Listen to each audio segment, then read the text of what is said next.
Come behind her, please. Come on.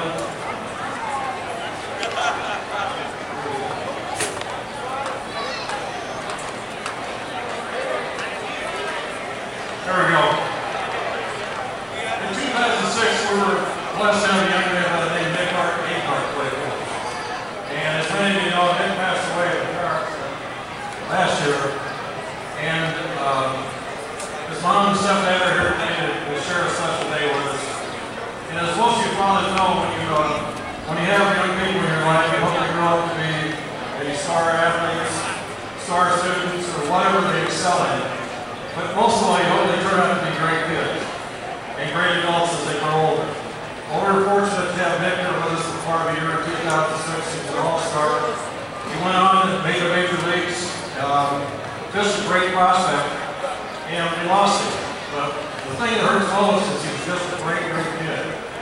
So we'd like you to share with us today, please all rise. We'd like to share a moment of silence in honor of Nick.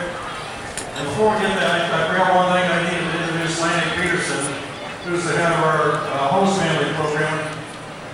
Nick's host family has moved away, so Lanny's here to represent them, but they were a great influence in Nick's life while I was here. So thanks, and let's have that moment of silence, please.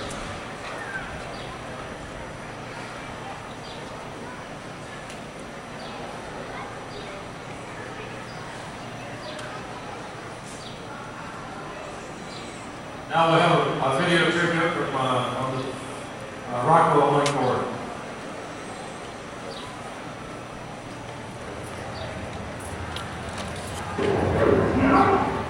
With every strikeout Nick Adenhart records, his story becomes a little more miraculous.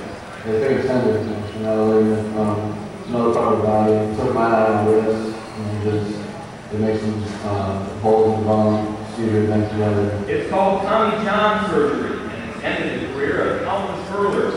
Adenhart was under the knife less than 2 years ago. It was something you didn't want to see. Had high expectations going to the draft before that pre-injury. Let's look at that now. The Angels took a chance on the right-hander despite the injury. That chance has paid nothing but dividends this spring. The 19-year-old is 4-0 with an earned run average just a blade of grass over 2. He has really fluid, easy delivery, and the ball just dumps out of his hands. He has great quality pitches. Breaking ball is dirty. It's most vicious. It cuts. Throughout the rehab, I really refined myself mechanically. I probably have a better command now than I did pre-injury.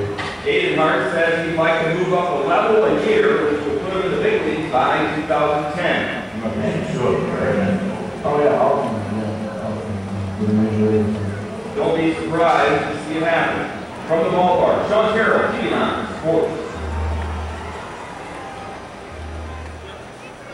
At this time, it's a great pleasure to introduce Dwayne and Janet Biggers, and they were going to make a check presentation to the Kernels Foundation.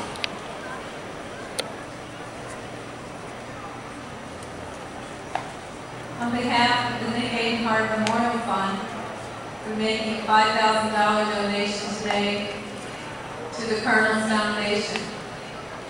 Nick loved it here. It was where his career started. And it'll always hold a special place in our heart. Thank you.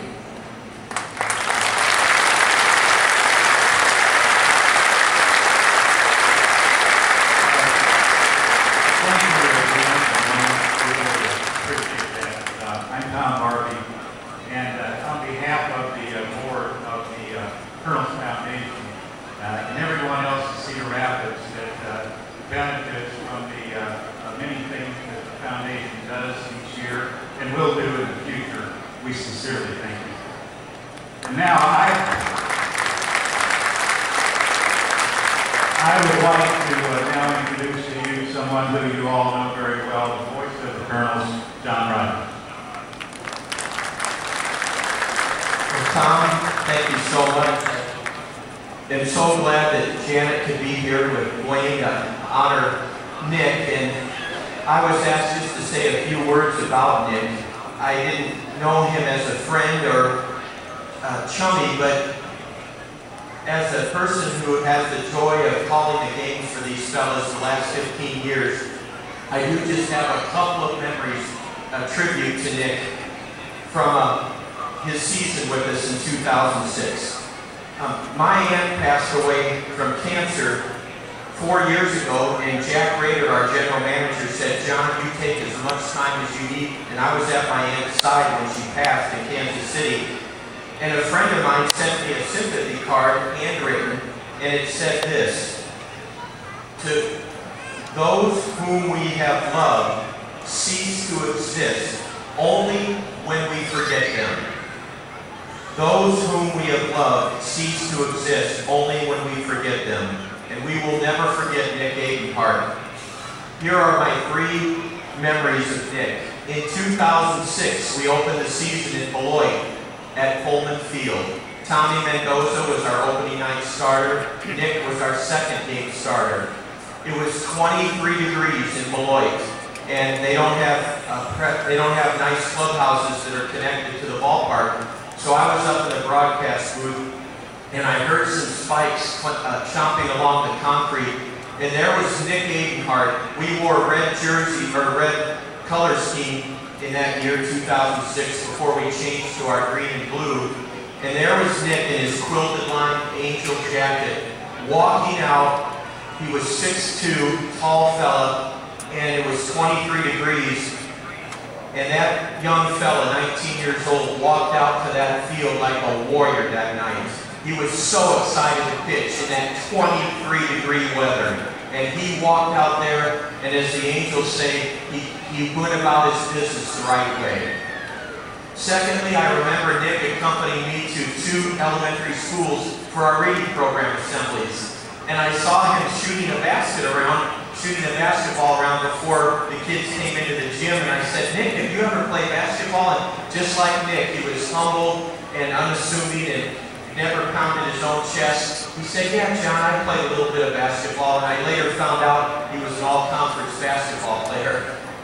And I thought so much of it that the principal at Viola Gibson School wasn't at the assembly. She had a meeting, but she came in the door right after the assembly, and I brought her out to the car where Nick was waiting, and I introduced Kathleen Rayner, and I said, "Kathleen, this is Nick Adenhart. This is the young fella who was the role model at your school this morning for the kids."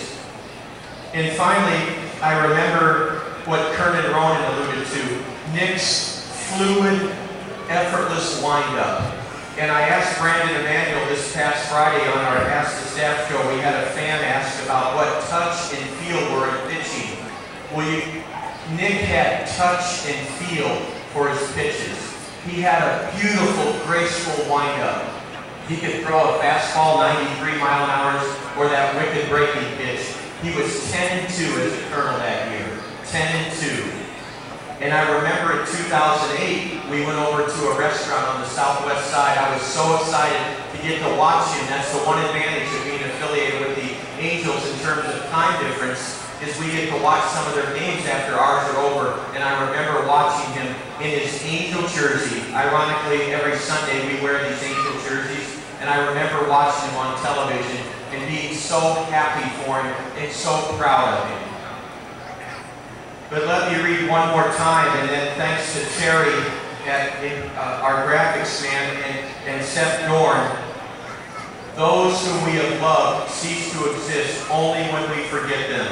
We will never forget Nick Adenhart. Thanks to, if we'll all turn Kernels and look in left center field. Jack Rader, do we have someone posted out there? Or let's see, Jack. I thought this was the time we were going to. Okay, thank you. And there it is, guys.